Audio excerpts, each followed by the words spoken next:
Well, every election cycle, you probably notice, more states legalize marijuana. It could soon be legal nationwide, likely will be.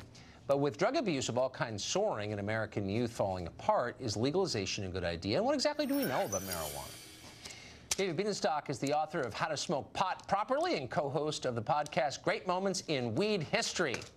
David, thank you very much for coming on. So I guess the first thing I noticed, there was a really interesting piece this week by Malcolm Gladwell in the New Yorker. I'm sure you read it. And it asked, and he's kind of agnostic, I think, about the question of marijuana, but he made the point that we really don't know that much about the health effects of marijuana. Most of the claims made by its proponents are unproven. But the CDC does say that there is a relationship between marijuana use and rising schizophrenia rates and violence. So why should we legalize something that we know causes schizophrenia? Well, I mean, the first thing we need to understand is cannabis is objectively safer than many substances that are legal. Alcohol, tobacco, right. Many pharmaceutical drugs. To get to your point about the book... I'm sorry, can we pause for a second? How do we know that it's safer than alcohol and tobacco, since I don't really think we know very much about it? I mean, most drugs that we've been studying nicotine for hundreds of years and alcohol for thousands, we don't really know that much about them. So why do we say we know that when we don't really know that?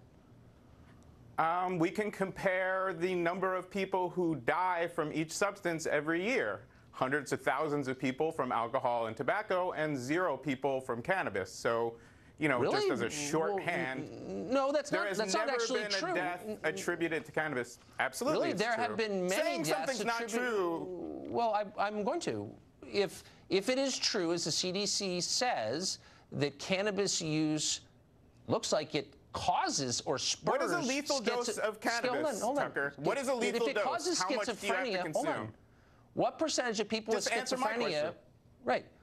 No, I'm saying you're looking at it wrong. If weed smoking causes schizophrenia, and there's a suggestion that it does, schizophrenia kills lots of people. And so does suicide, and so does violence. And if marijuana use hikes rates of violence, and it seems like there's a lot of evidence that it does, then that kills people. So the question is not, do they die from lung cancer? The question is, do they die from suicide or violence? And those are real questions, and you don't know the answers to them. So why are you saying it's totally safe when you don't know that that's true? I did not say it's totally safe. That's a ridiculous standard. Strenuous exercise can lead to a heart attack that's fatal. Right. Drinking too much water can be fatal. I think you need to understand the difference between correlation and causation. I do understand the difference. The author of the book, apparently you don't. No, I do, and what I understand most of all is the basic precept of science, which is we don't know something until we prove it. And almost nothing about marijuana has been proven, so why are you acting like we know when we don't? This is what's proven to be harmful, Tucker. Arresting 600,000 Americans every year for making the choice to use a substance that's objectively safer than alcohol.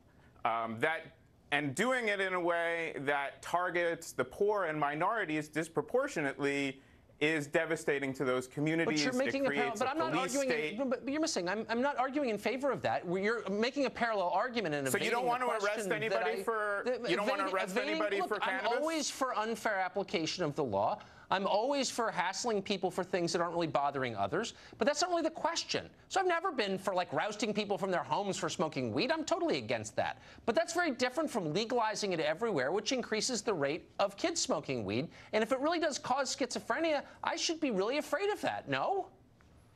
Well, youth use is down in the states that have legalized, first of all. And second of all, if it's not going to be legalized, answer me this. Who's going to grow and sell this cannabis? Where is it going to magically appear from if not through a regulated, taxed industry?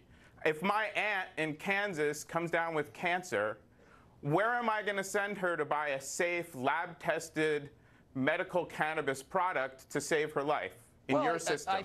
Who grows and sells the cannabis? I thought it was the U.S. government grew it in Mississippi for years, as you know. I mean, for 7 people, Tucker. For 7 people. Okay, I get it, but it's not impossible to imagine. Hold on. So who's going to grow and sell it in your system? Again, you're throwing another red herring into the argument and evading the question. That's not a red herring. If we use opioids legally, they're prescribed by physicians. It doesn't mean the average person can buy opium. So you could have controlled marijuana growing for its medicinal properties, which I'm willing to believe exist. I'm just saying you're talking about legalizing it, which means many more kids will smoke it. And if it causes schizophrenia, it should scare the hell out of us. But it doesn't seem to bother you because, I don't know, what, you're taking money from them or something? Why doesn't that bother you?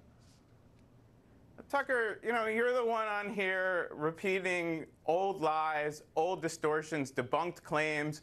The author of the book that you had on last week, everything he said has been completely debunked. I don't know if you read my article on Leafly. I assume that's why you had me on.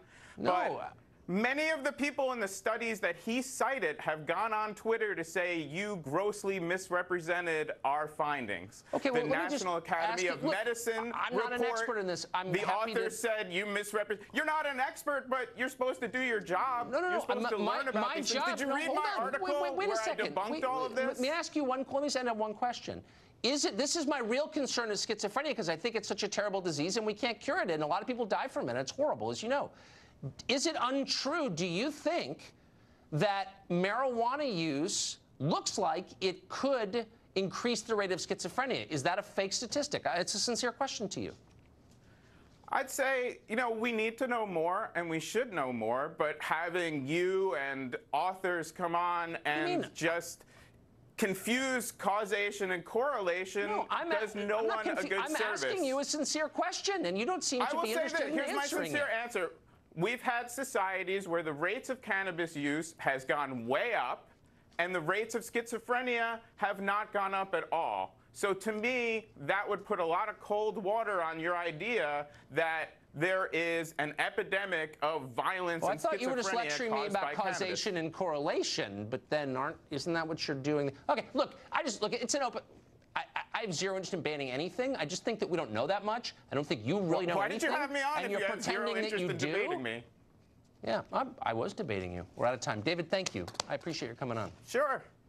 Hi everyone, my name's Mike. I'm the creator of Mox News, and for the last 15 years I have been telling you that as long as I have the support of the community that I serve, Mox News will post videos forever. And that's the truth. As long as I have your support, no one could ever make me stop.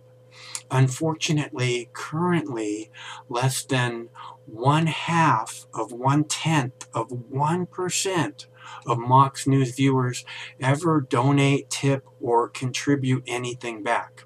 Again, let me make that really clear. Much less than 1/2 of 1/10 of 1% ever give anything back.